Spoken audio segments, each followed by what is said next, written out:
Yeah, him.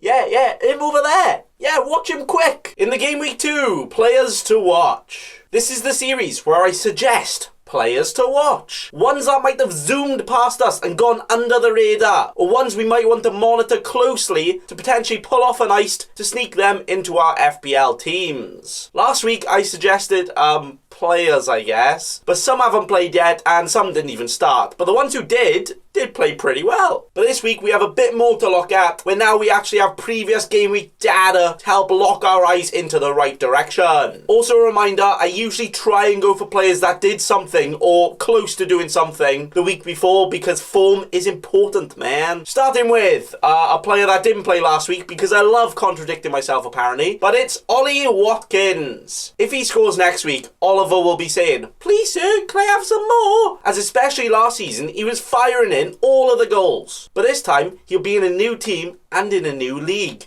Can he do it here? Ooh, we don't know yet. But he's got a certain Jack Grealish currently in the same team as him, who kind of created the second most chances out of anyone in the league last season. Nah, that's not too bad, is it? And all the strikers he played with have been bloody playing with one leg all season. So they couldn't even finish a play at the chips, never mind Grealish's crosses. But Watkins, on the other hand, oh damn. He plays Sheffield United this game week, which may not be the easiest game for him, but for a 6 million forward FPL geezer, he is ones to watch, a player to smack onto the watch list as our first Game Week 2 players to watch, as he could very easily uppercut all of the goals in, all of them, right? Every single one of them. The next man is definitely the man. The name's Bond, James Rodriguez. Wow, wasn't he just absolutely sparkling? And no, I'm not talking about his gleaming white teeth, but the sexy Colombian single-handedly made that Spurs defence look even more Spursy than usual. Now that is impressive. But he actually created 5 chances on his Premier League debut. Not bad for the up the toffees, man. Being an attacking winger involved in almost every one of their attacks. I feel like he's going to be one of those players that will put in 11 out of 10 performances, blind everyone with his gnashers, but then might not get anything. But in another game, he could be quite quiet and then actually get something. But at his price, I feel like he is underpriced. And for everyone else that's priced around the same, I feel like he's going to be one of the best value picks, especially right now, playing West Brom, Palace, and then Brighton in the next 3. Oh dear, I really want him. But that is why he is wanted on my players to watch, being our second watch list player. Whoa, hang on though, guys. This next one was a proper laugh last year, but now, maybe not. With ZAHA, scoring already, what? But the reason ZAHA is a player here to add to the scouting list is because he played as a striker. And he's a midfielder in FPL. Now, even though he was literally Wilfried Bantha rather than Wilfried Zaha last season, in his first game against the Southampton defence we all rate so highly, right, yeah? He scored one, and then also scored another that was later flagged offside. And that was a Paris team that didn't see Batshuayi come in yet, and Eze only played a couple of minutes. So could get better. Now, if Zaha is to get stuck in the mud in the front line of that Palace team all season, could we see him being the highest goal scoring 7 million mid in FPL this year? Now, that might sound kind of cray to say right now, right? But we all know the quality of the Zaha. It's just first we need to watch him and see if he continues to play well, but maybe more importantly, if he plays up front again and sticks to one of those forward spots. Zaha on the staring contest list. The next player is someone who just made his team click. It's Mateusz KLICH. That's the one. Now, I think we are all very pleasantly surprised by the Leeds United. Scoring 3 goals against that Liverpool defence just already means you're built different, with one of those goal scorers being KLICH himself. Not only that, but he also got 2 bonus points for a very tasty 9 points in the bag already. Not bad for a 5.5 million attacking midfielder. But what's even more tastier here is he's actually on penalty duty for Leeds. So imagine the casual goals and assists and all the bonus with added penalties in an attacking team, whilst only costing 5.5 million. What more can you want? But also the fact there is no standout great attacking player for Leeds, no winger or striker that is heads and shoulders above the rest. Could KLICH be that guy with those added penalties in the Fantasy Penalty League, apparently? Find him on FPL and click on his name to add him to the watch list Also playing Fulham next. Easy, mate. This next one wasn't quite raspberry jam this week, but it's Jamal Lewis. He made his very nice transfer, leaving the relegated Norwich to join the champions Liverpool. Wait, that fell through? I like it to him then.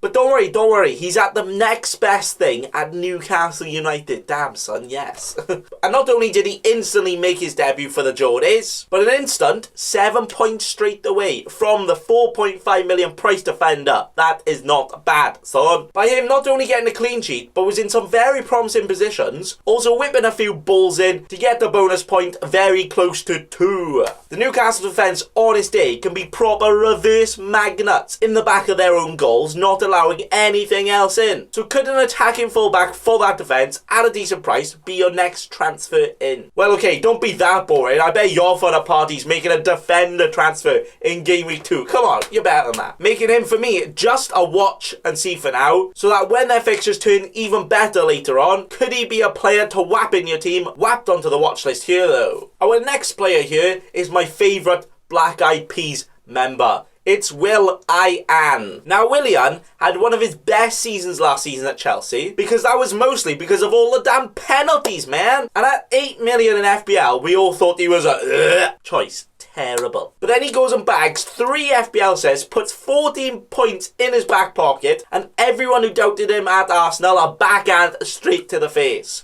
I mean, come on, like, who was expecting that? But what we did see that game was Willian on pretty much all the set pieces and corners, where for a team like Arsenal, he could provide decent value as a backup to not having Aubameyang. I mean, if you're that crazy enough to not have Aubameyang, not bad. But they aren't playing the still championship quality Fulham every week, so maybe not quite as good as it seems. Willian also could be still a rotation doubt with Pepe or even Saka that can play on that wing too. Meaning I feel like he is definitely a once to watch right now to see if he can keep that spot for himself in that Arsenal team. Then when their fixtures turn good again, we can get his memory foam afro into our FPL team for all of the FPL points. Yeah, sounds good. All right. The next one is our very own welcoming hotel guest servant, being very friendly and allowing strangers to stay the night with him. Wow, what a guy. But it's FODEN. Now, we all know he's kind of good, right? But we also know Man City have an absolute goal-scoring fetish. But now with David Silva gonzo out of the club, could it now be Foden's turn to play all of the City games? But we know there's only one bold keys to stop that. The non-purple Thanos, Pep Guardiola. Ooh. But if we do see Foden start in the majority of games, could he be one of the best value picks, not just in a small fixture run, but for the entire year? That's right, you heard, the entire year. But that is something we're going to have to watch out for to see if Foden can treat us as well as he does the ladies in Iceland, adding him to the watch list. With the final guy I am maybe quite ashamed to put on this watch list, but it's a good talking point more than anything, okay? His name Jeff HENDRICK, where if he continues to play as well as he did in his first game for Newcastle, he could end the season on 38 goals and 38 assists. Just slightly smashing all the records easier. But come on guys, it's Jeff HENDRICK. He can do it easily. But yeah, probably not. And that is the thing that is important in FPL. Sometimes players like Ballon d'Or contenders Jeff HENDRICK can go and score one game and you really want him in. Easy fixture next, attacking and only 5 million. Absolute bargain. But it's not that easy. And that is why we really need to watch the players to find out if they are actually great fantasy assets. Everton looked really good, but was that just Spurs looking really Spursy? Or are Everton just going to win the league? Is the man bun the only thing Calvert-Lewin will be finishing in the next 3 weeks? We just don't know until we watch. Some players perform some weeks, some players don't in others. It's important to not make too many rash decisions, not be too angry about it, and chill acts and have a proper think before you make any changes. FPL is a marathon, not a sprint, alright lads? I mean, you do have to start off a marathon quite well to, win, but what I'm saying is, don't chase points, don't make these transfers in for players that just scored a lot of points one week, but they might not the next week, alright? Don't transfer out your best players just because they were a blanker 1 week, alright? It's all about patience, okay? And that is all on the watch list. Players to watch for Game Week 2 for me today. I'm a bit ill apparently, I don't know if you can hear. But thanks for watching, And remember, don't be a cheeky scrub. Subscribe to Nathan Bacon right now.